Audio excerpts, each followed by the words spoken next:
Number one, I was definitely persistent. Yes or no? I was, but the client didn't know that. Clients will like it. I mean, they'll give you a shot because they know how badly you want it. All of us have done that. Being persistent works. It just does. Even now, we are continuing to be persistent. There's a fine line between persistence and pest, yes? And that's about graciousness, which we'll talk about later this afternoon. Number two, I was so prepared. Would you agree? When you're prepared, you have power. It's so funny. We're taping today, and I got to tell you the story because I brought all these clothes to see what would look better with the backdrops. I didn't know.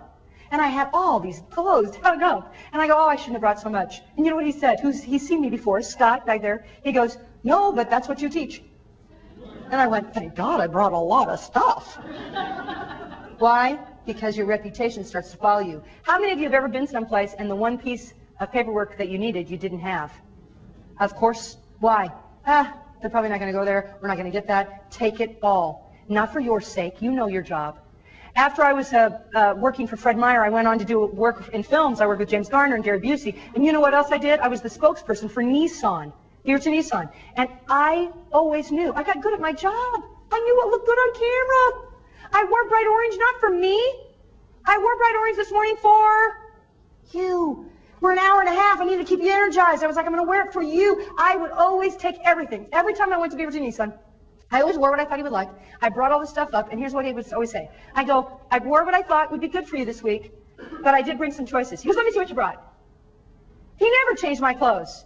He liked having the choice. Am I making sense? It complimented him. Don't forget that. Little tiny things. Would you like this or this? All of those help you succeed. Number three, there are no extras. We're the ones who say, oh, I'm new at it, or I'm just a realtor, I've been doing it so long, or I'm whatever. We have got to stop that. I was sitting on a plane going to Washington, D.C., and I'm sitting next to a guy, and I said, oh, why are you going to Washington, D.C.? He goes, oh, I lobby for my company. You must be pretty important. These were his exact words. I'm just the vice president. Yeah, just. I'm so sorry for you. You poor thing. We do that, though, don't we? You know why? Because once we learn something, we think anybody can do it because we learned it. Remember when you first started to get on the web? It was frightening and terrifying. And now what? We use it all the time. Don't discount your expertise, ever.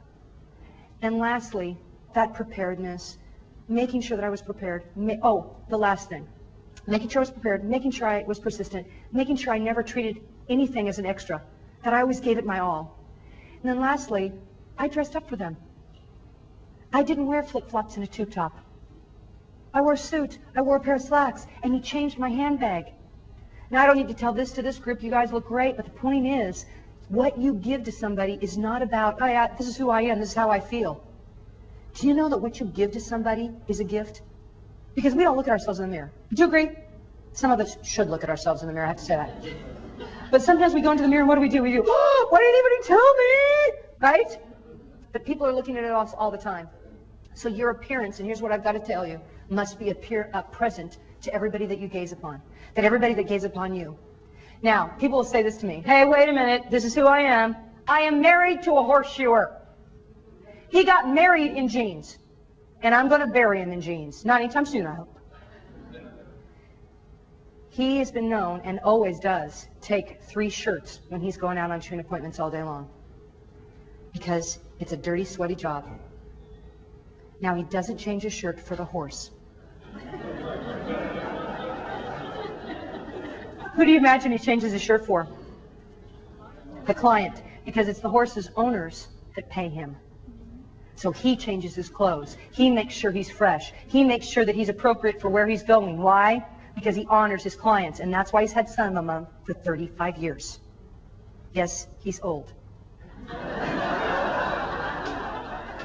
Okay, now, so I learned all these lessons. I learned about all that. I want to finish some things with you and let you know, first of all, have you learned something from me today? Yes. Good. There's more to come. And you got a book too, and if you come up after, I will sign it for you. All right. You people are a networking group. Networking group. You know, do you need a house, though? Okay. So I learned that there's all these things I want to do. I want to share with you.